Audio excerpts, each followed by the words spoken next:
Oh, there we go. Now it's live. Okay, so it's been a couple weeks since our last meeting. Why don't we start off with some statuses and then we'll talk about kind of next steps. Patrick, why don't you start off with what you've been working on? So yeah, we just got the router fix from Alex's suggestion. Um, And what can you explain that a little bit? I read yeah. what he had posted, but it had to do with zones, right? So like the suggestion was C zones. So on the server, what we're doing is we're bootstrapping the application, and what's happening is that um, when that's done, we're going to render. But the problem is that in some providers, like the root router in this case, um, inside of its constructor, it's actually making an asynchronous call. So there's nothing actually tracking that async call, and because of that, it gets resolved at the next tick. And because everything else essentially is able to resolve in the exact same um, call, like it actually doesn't. We actually serialize the application before the URL is resolved and everything, and that's essentially the crux of the problem. Now, this is similar to in Angular 1 how we have config phase, and we do stuff, and then some people are asking for like an asynchronous config phase, because if they want to do something asynchronously during the bootstrap of the application. So in Angular 2, you can think of the config phase as the constructor for each one of our providers. Um, and because we don't have, because the root router or provider is not providing any hooks for us to hook into it, we essentially either need to track it with zones, and zones is kind of, I'm trying to avoid having to use that. But zone just basically allows us to keep track of all the asynchronous calls, um, and that would technically be the solution or a solution, but I'd rather have another way of keeping track of that. So at the moment, what we're doing is just doing a set timeout, so that way we can wait for everything to resolve before rendering. Um, and that was a solution that Alex did. He's been experimenting with the repo, and also got an example of server rendering with web workers. So so server rendering is sent to the client with web workers running. Gotcha. Okay. Um, that makes sense. And then it looks like you did update to beta 2, right? Or beta 1, rather. Yeah, Yeah, beta there's 1. a, yeah. Earlier this week, I pushed an update. I think Monday night on, or maybe Tuesday night on basically beta 1 update. So now we can use the latest beta.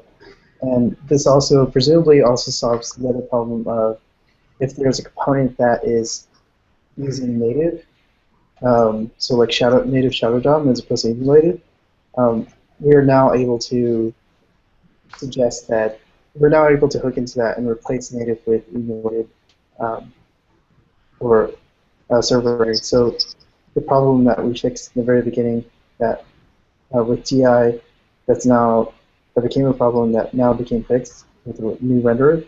Um, Now that's not, presumably not a problem anymore. Okay. Um, I don't know how that works with because you basically have to query into the Shadow DOM, which you're not supposed to be able to in order to attach to replay the events. what do you mean? Why it shouldn't have anything to do with pre-boot? Like, you mean just the complete step? No, but the complete step is essentially replace the events, right? So you would have to, you're doing queries into it. Yeah, but we're not calling the complete step until we're not replaying the events until the bootstrap is complete. It's like in the Yeah. But because we're emulating the DOM when we serialize the application, we're not using Shadow DOM, and then Preboot captures all the events there. Now, when the application bootstraps, like some components would actually try to use Shadow DOM, and because of that, Preboot would need to actually probably have an additional query to check if there's Shadow DOM, and then like do the little like Shadow DOM query to query into the Shadow DOM. Is that? I mean, I guess I don't have as much experience in the Shadow DOM stuff. Like that's like there is a standard DOM query for the Shadow DOM. Is that right? You just have to add like a 2 brackets to say like you could query inside of it, because the idea is that it's supposed to be encapsulation. Okay. Yeah. If you could send me an example of that, I can make sure that it accounts for it. Like I've just never done that type of thing. So you send me an example, and I'll make sure that it's included.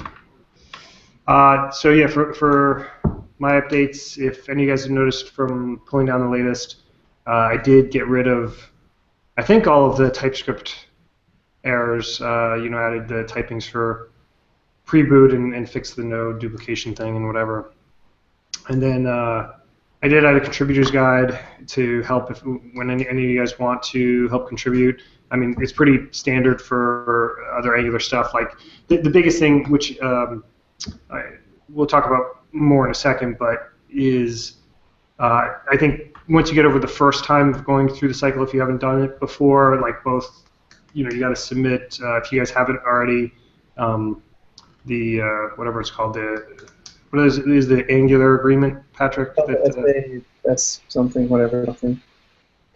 Yeah, you have to do some things that are like a one-time thing if you haven't done them already to get started with contributing to Angular, and then the rest of the process, as far as like forking and branching and PR or whatever, like it'll become natural once you try it a couple times. So that's why I was suggesting that we try to get any of you guys who are on the call that are interested to, if you haven't already, maybe do some of the documentation tasks, or if you have a bigger appetite, some of the other stuff. We'll go over the issues again in a second, but basically I kind of want to urge everybody as we're going over these to actually pick something out before the end of the call.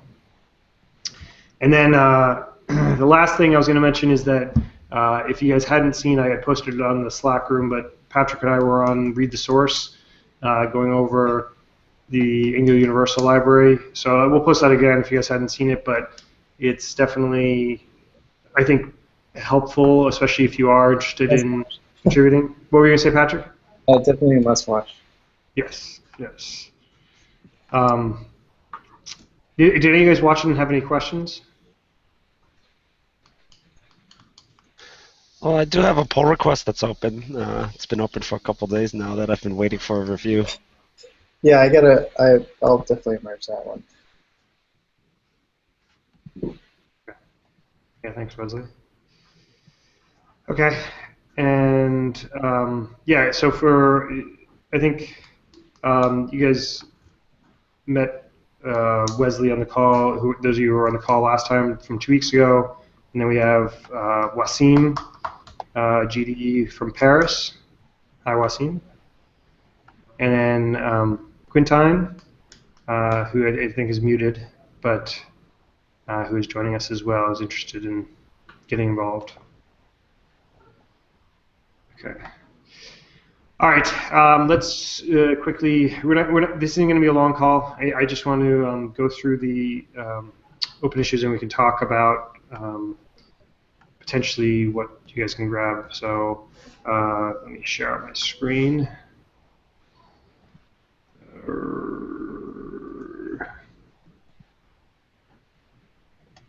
Oh, shit. Sorry. Give me a second.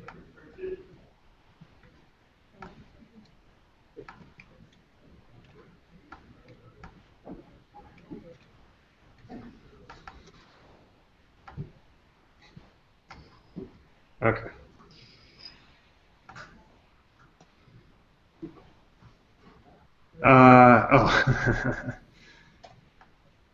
Yeah, actually, I mean, this is like total simple one, but honestly, if somebody, one of you guys have not contributed to Angular at all before, so maybe like Quintine, have you contributed at all to any Angular projects before?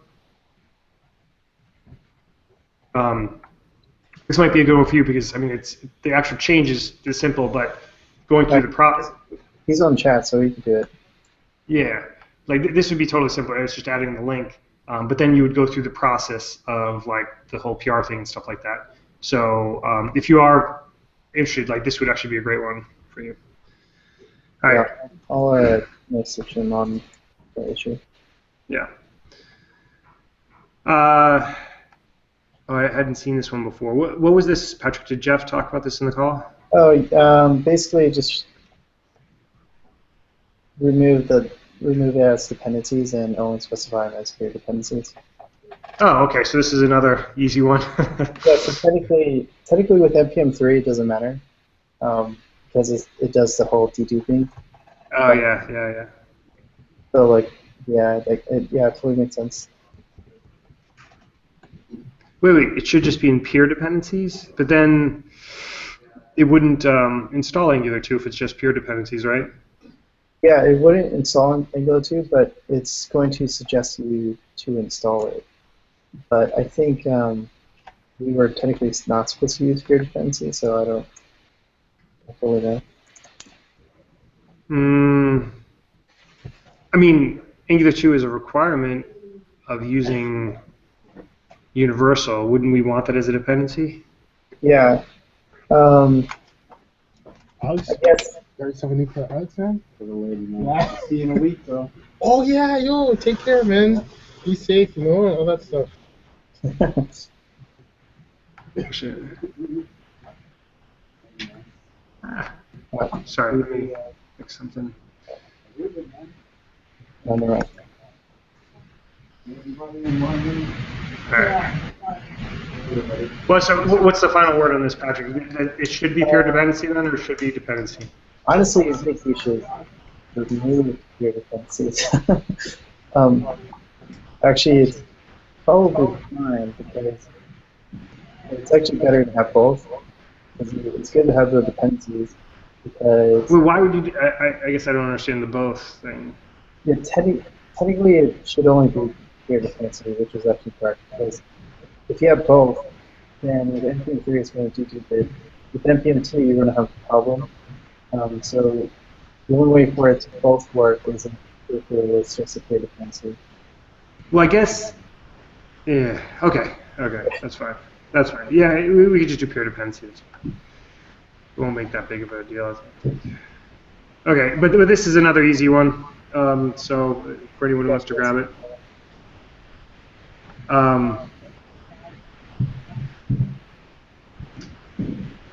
And so I already started to remove some of the TSD stuff with the changes that I made. Like, is this basically just getting completely off TSD? Oh yeah, this is basically just TSD is going to be depreciated and during Angular Air next week, and typings is going to be the successor. So we should move away from it because TSD has a ton of problems anyways. That's something I have to do because it's just probably a lot of fun. If you guys aren't talking, can you mute? We're getting a lot of feedback from. It sounds like somebody in a car or something. Maybe. I don't know. Okay. So yeah, so this once again is a pretty easy one. Yeah, an hour effort. So any of these three, like most definitely, one of you guys can grab and pretty quickly implement.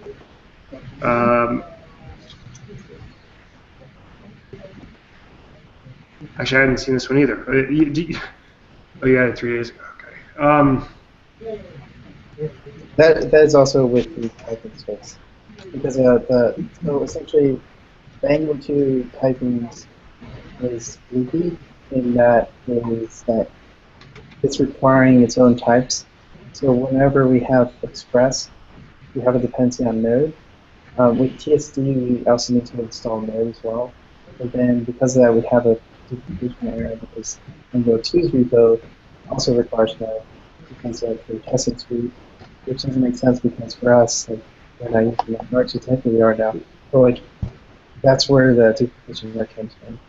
Wait, so you're suggesting that we create our own typings for everything, for all Angular 2 stuff? No, We're we not just using- manage. No. We just manage the dependencies. So So I already have this workflow worked out in the Universal Starter and the Webpack Starter.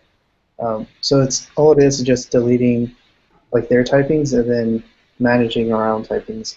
When you say deleting their typings, in which folder is that? The node modules Angular 2.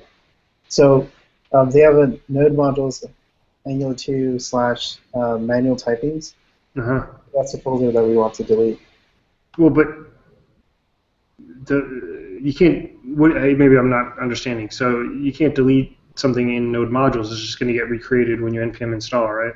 Yeah. So that's why I hook into something like a post install and then just delete it. Oh, really? Something. Yeah. I did this before in the repo actually. This technique we used to run this technique in this universal repo actually when we ran into typings previously. So now I'm just doing it again. Well, I mean, I don't know if that's a good long-term solution though. No. The long-term solution is if Angular 2's repo actually fixes its typings. Well, so eventually, I guess that's something we'll talk to Alex about on Tuesday. Well, your stuff's all broken. How do you fix it? All right. As a temporary fix, that's fine. Yeah. It's only temp fix. Okay.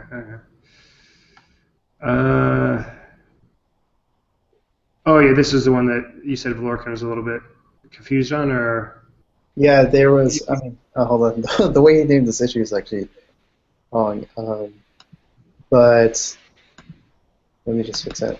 But basically, there was a confusion with the difference between DOM adapters, and renderer. Right. So he was using the DOM adapter rather than the DOM and the renderer. Mm-hmm. And in most cases, just the renderer. For you guys, if you don't know, when you're making a universal component, you want to interact with the renderer and basically set styles or set class and whatnot. You want to do that through the renderer, and that's because the renderer underneath uses the DOM adapter and the DOM.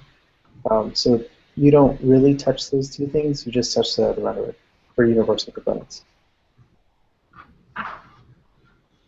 Yeah. Yeah. I mean, we obviously have the server. Actually, no, that's the server DOM renderer. Yeah, right. Okay. Right. Okay, I was thinking of something else. All right, moving on. And this was the thing by Alex about the router. Yeah. Still thinking about making a pull request or something? I don't know. Wait, were you already working on this one? No, I think he is. Okay, we should. Do you want to circle back with him then, and just make sure? Yeah, I'll ping him. Okay.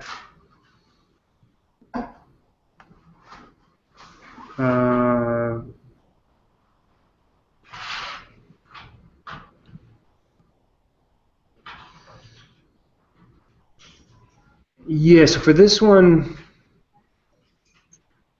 this sort of ties into another, I don't know off the top of my head which issue number it is, but where there's certain components that are client only or server only.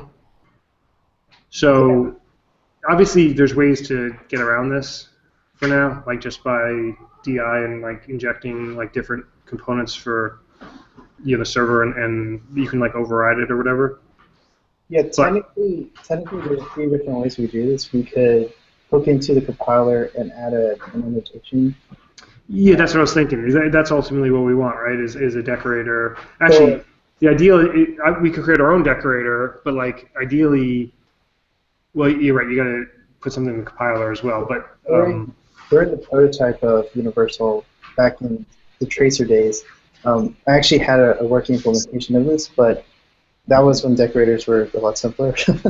They were just annotations back then. Right.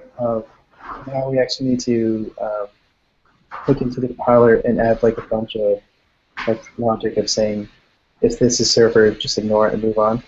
Well, that's one thing we must have talked with Jeff about it in the past, NG Jeff, but one thing we should bring up again is essentially get a issue in Angular Core to at least add the hooks for this type of thing. Like, It might be interesting if we thought of it a little bit differently and think of it more as if it's clients, then kind of bundle the logic for that component. Or no. well, no, in my mind, it's as simple as, I mean, there's probably other variations of this we'll add as well, but at its most simple case is that I would add it even to the component, the existing component decorators, just so you don't have to add like an additional thing, you know? Yeah, to do that, basically, we probably have to replace the components, because the way that the annotation works in Angular 2 is that it creates a component instance or component metadata type instance. So we either need to replace that with our own, or because we can't add a property to it because it'll just be ignored. It's a little bit weird now. Wait, Yeah, maybe okay. I started to look at that code the other day. Like I mean, I thought it was just like an option list. Like you can add, I mean, it might ignore certain values. You're right, but It'll ignore it, and then it won't attach it. So when you do like directive resolver, the resolve this component, you shouldn't see it. okay. Well, in any case, let me just make a note, and we'll bring this up with NGJF. Yeah.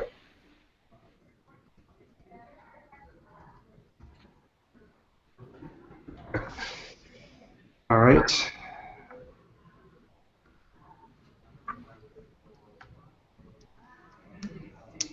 Oh yeah, I still have to do that. Okay. This is folder refactor. Right. Okay. Now we're getting to some of the other ones that we've gone over before. I guess they're at the top of the list, just talking about stuff for people to help out with. There's a couple simple ones, and further on down, there are a number of different documentation tasks. So definitely, if you want to do something that's like non-code related, just like let Patrick or I know, and we can pick out one of these things. Like just even as simple as like a getting started guide, which we don't really have. I mean, that's probably the first thing that we need is someone to just like write down like, okay, I'm a new developer. I have the common use case is I built a Angular 2 client-side app. Okay, how do I use Universal? So you guys have, or well, I think some of you guys have already gone through this process. If you haven't, you should do it regardless. And then if you could like actually document it and then kind of share it, we could eventually get it up to, one thing we talked with NGJF today is eventually getting it up to the Angular IO like official docs. But at first we'll just publish it here and just so that we can guide people while we're still working on stuff. Yeah. Okay, I mean, again, we don't have to go through everything. I'll go through a round of triaging the other stuff too to make updates and whatnot. But that is good enough for right now. Unless, did anybody else have something they wanted to go over or questions or anything?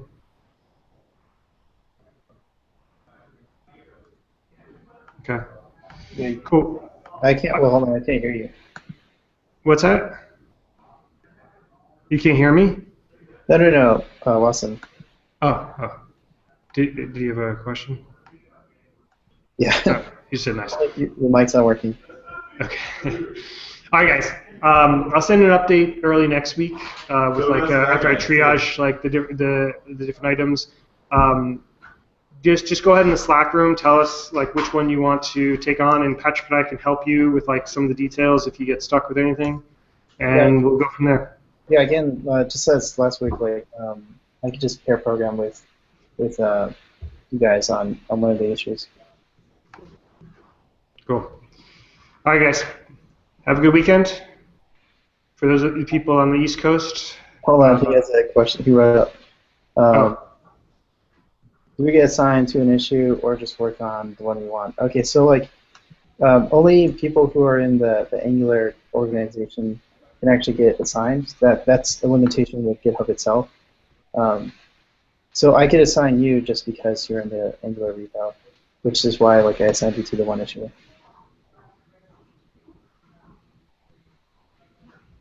Cool. All right, guys. Talk to you soon. Have a good weekend. Yep. So yeah. All right, see you.